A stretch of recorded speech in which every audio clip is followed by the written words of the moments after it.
Tears of the Kingdom is honestly everything that I wanted it to be. It expands upon the original all the ways that I wanted it to, and gives us new mechanics to play with and adds new environments for us to be in. It still keeps the charm of the original though, and I love that, and I love every art style choice they did in this game. It's as if a Studio Ghibli movie was a game. But I wanted to make this video going over why I love this game, and why I think that you should try it out. So enjoy, and follow along. Thank you for watching.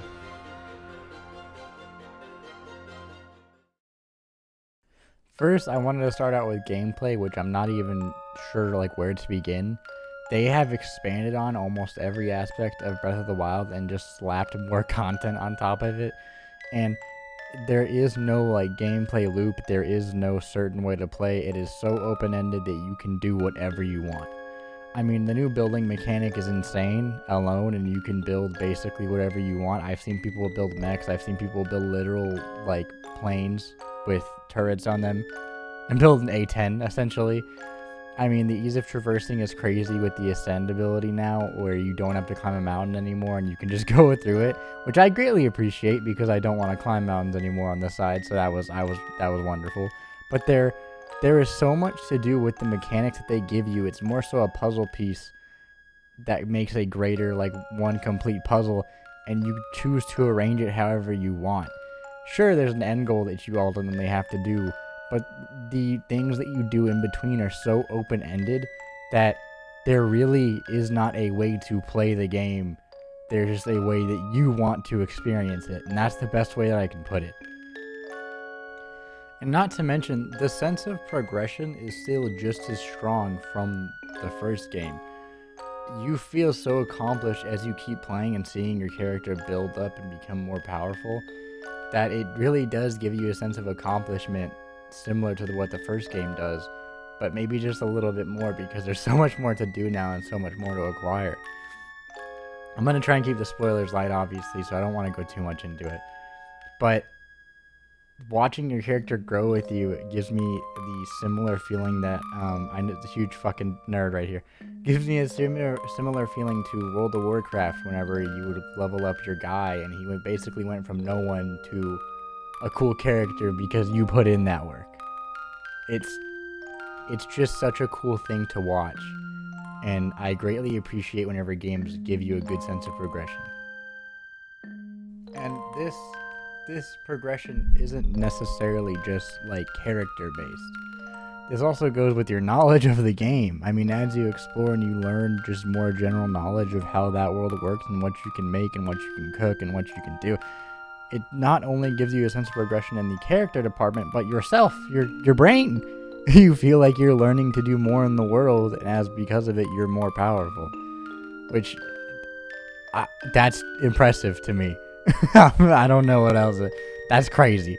Overall, the gameplay is wonderful, and I love it, and the fact that they did all of this on a Switch is crazy, because the amount of power that a Switch has should not be able to render all of this and load all of this physics and the AI, and it is just so impressive, and I am having a blast just experiencing the world and what all of it has to offer and finding out new things. I love this game.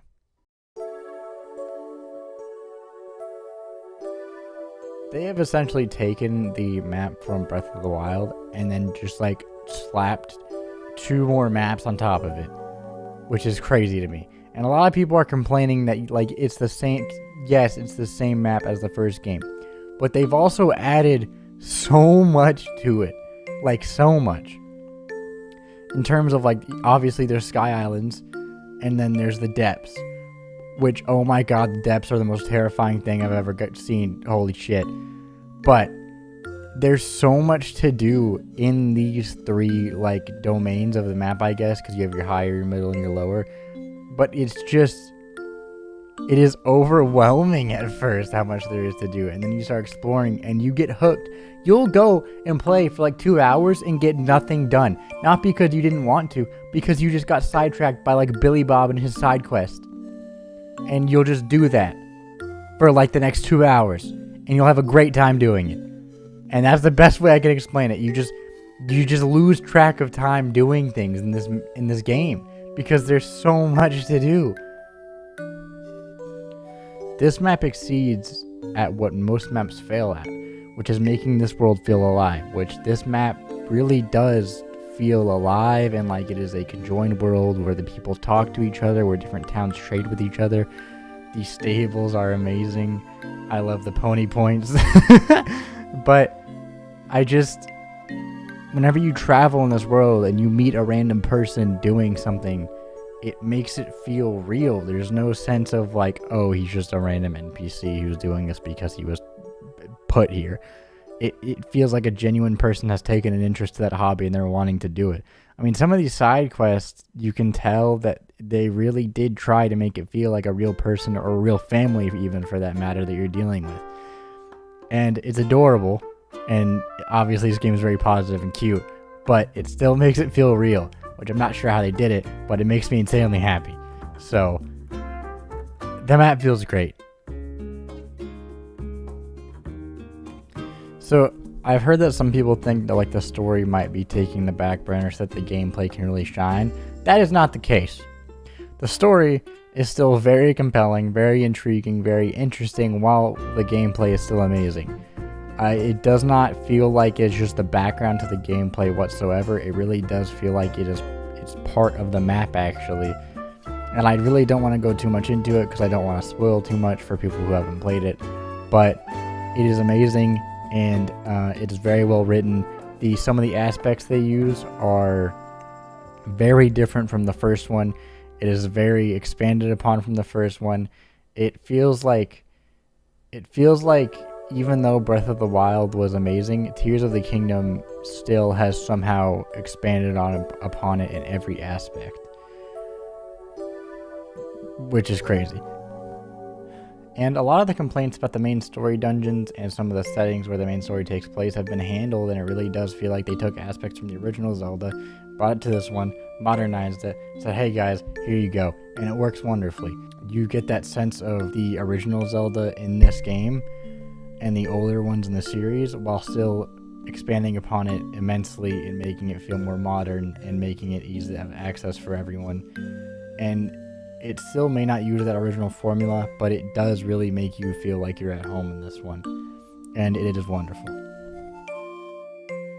Overall, I'm having a blast playing this game, experiencing it. I am about probably 50 hours, 60 hours in, and I feel like I haven't even scratched the surface of what it has to deliver to me. It is a real living world with a great story, with gameplay so expansive that I can't even begin to explain it. You just have to go experience it. All of this combined, it makes a game that will easily probably take someone around 150 to maybe even 200 hours to 100% complete it, which is my goal. And I am so excited to experience everything that this world has to offer that I can only hope that you guys feel the same way and go play it after watching this video. I hope you guys enjoyed. Please subscribe if you haven't already. I'm trying to grow the channel. But I'll see you guys next time, and have a wonderful rest of your day.